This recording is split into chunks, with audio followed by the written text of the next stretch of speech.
Le septième problème, c'est que c'est comme si, quand on construisait une famille, dans la mentalité musulmane, nous sommes aujourd'hui dans un discours totalement asexué. C'est-à-dire, c'est comme s'il n'y avait pas de sexualité. Or, si le mariage est la moitié de ta religion, s'il faut l'autre pour être soi, s'il faut ton cœur pour que mon cœur soit libre tout seul, s'il faut ton corps pour que mon corps soit libre tout seul, c'est qu'entre ton corps et mon corps, il y a de la communication. Et une des communications du corps, c'est la sexualité. Vous avez des savants du 13e, 14e, 15e, 16e siècle qui disent sur la sexualité ce que des savants du 21e siècle, ils n'osent même pas dire. Pourquoi? Parce que nous n'avons pas, non, mais c'est très important, nous avons un discours sur la famille qui est par opposition à l'Occident. Nous ne savons plus ce que c'est que notre tradition, nous ne savons plus ce que c'est que nos valeurs. L'islam a toujours parlé de ça. Au Moyen-Âge, en Occident, on considérait que les musulmans c'était des libertins. C'est aujourd'hui qu'on en prend pour des sinistrés. On est passé du libertinage à la hausse. Mais c'est ça qui est en train de se passer intellectuellement. Nous sommes toujours l'autre, mais nous avons admis ça. Pourquoi? Parce qu'au Moyen-Âge, on osait parler de ces choses-là. On osait parler de tout ce qui faisait l'accomplissement de l'être. Mal dans ton corps, tu seras mal dans ta tête. Mal dans ton corps et dans ta tête, tu seras mal dans ton cœur. Mal dans tout ça, tu seras mal. Tu seras mal. Raison pour laquelle il faut oser parler de cela. Ce discours-là, il faut le tenir. Il ne faut absolument pas avoir peur de cela. Surtout dans une société aujourd'hui qui hypertrophie cette dimension-là. Alors voilà, ça c'est des crises, il faut les regarder en face. Il faut les regarder en face et il faut s'engager. Alors, très rapidement, c'est ma conclusion. Pour l'engagement par rapport à toutes ces dimensions-là, ce que j'aimerais mettre en évidence et qui me paraît le plus important, c'est effectivement de comprendre que le mariage, que la famille, c'est l'union d'autonomie. C'est des êtres qui doivent être autonomes. C'est qu'on est deux pour réussir à être autonomes et qu'il faut le respecter, ceci. Et donc, en d'autres termes, il faut le sens du sacrifice pour tous, mais il ne faut pas se sacrifier pour l'autre. Vous voyez ce que je veux dire? Il ne faut pas sacrifier ses besoins, il ne faut pas sacrifier son être uniquement pour faire plaisir à l'autre. C'est pas ça, c'est je me sacrifie pour maintenir la cohésion, mais pas pour ton plaisir, pas pour ton égoïsme. Sacrifier son ego pour l'égoïsme de l'autre, c'est se servir ni soi ni l'autre. Mais sacrifier son être pour sortir de nos égoïsmes respectifs, c'est protéger la famille.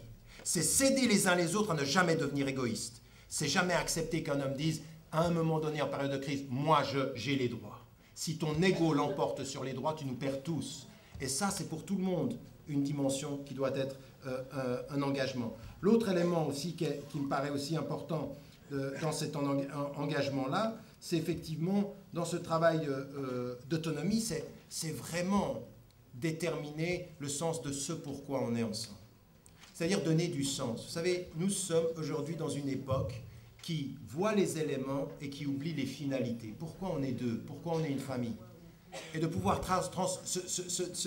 comprendre ceci, c'est-à-dire trouver la force du sacrifice quand on se donne des finalités. Pourquoi on veut être deux? Pourquoi on veut cette famille? Et ne pas hésiter à en parler. Pourquoi finalement on a décidé de partir ensemble? Pourquoi on est en train de continuer ensemble? Et là, la question des enfants, elle est déterminante. Il faut oser. Il faut savoir se sacrifier pour ses enfants aussi. Il n'y a pas que ton amour, je t'aime, je reste, je t'aime plus, je pars. Et les enfants? Ça ne veut pas dire qu'il faut se sacrifier sans se tenir, mais c'est toujours une question d'équilibre.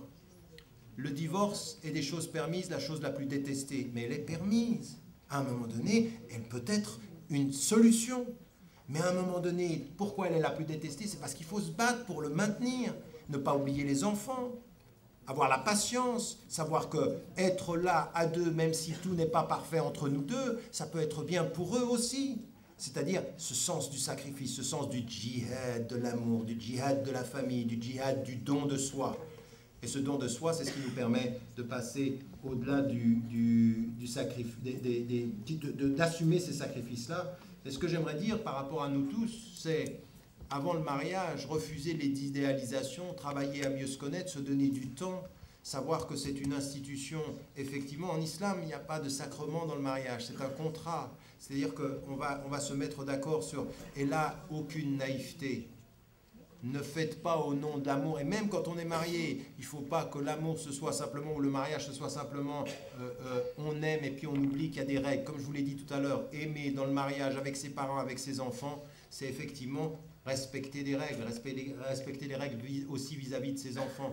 Et aujourd'hui, dans notre famille, il y a un vrai déficit de responsabilisation des parents vis-à-vis des enfants, un vrai déficit dans l'accompagnement, un vrai déficit dans ce qui concerne leurs préoccupations. On n'a pas le droit, quand on est parent, de ne pas s'occuper de l'environnement de ses enfants, de s'y intéresser, de savoir dans quoi ils vivent, quels sont les problèmes qu'ils ont. Non pas pour les protéger dans la douleur et dans l'interdit, mais dans le dialogue. Un enfant n'est jamais aussi fort que quand il dialogue avec ses parents des dangers auxquels il fait face. Parce que si on lui interdit tout, il trouvera la porte de la permission. L'interdit, c'est jamais la seule solution. Bien sûr, il faut oser aussi interdire, il faut oser dire non. Il faut être des parents qui osons l'autorité. L'un des grands problèmes des familles aujourd'hui, c'est le déficit d'autorité. Ou alors c'est le contraire. J'aimerais terminer par ça, ça me paraît un point important. L'autorité dans le dialogue, pas l'autorité sans dialogue. Non. Je me souviens d'une fois, j'avais dit à un enfant devant un ami chrétien égyptien, mon enfant à cette époque-là, il avait 2 ou 3 ans, puis je lui dis là, puis il me regarde, il sourit, il me dit, tu vois toi comme t'es, tu utilises l'arabe pour dire là. L'arabe, ça va être pour non. Et j'ai écouté ça, je me dis, mais il a raison, il faut faire très attention à ça. Associez votre religion, voire votre langue au sens de l'interdit, et la paternité au sens de l'interdit, vous façonnez des univers. Alors que ce n'est pas comme ça que les choses devraient être. Ça, ce sont des choses sur lesquelles on doit s'engager et auxquelles il faut faire face. Wallahu a'lam.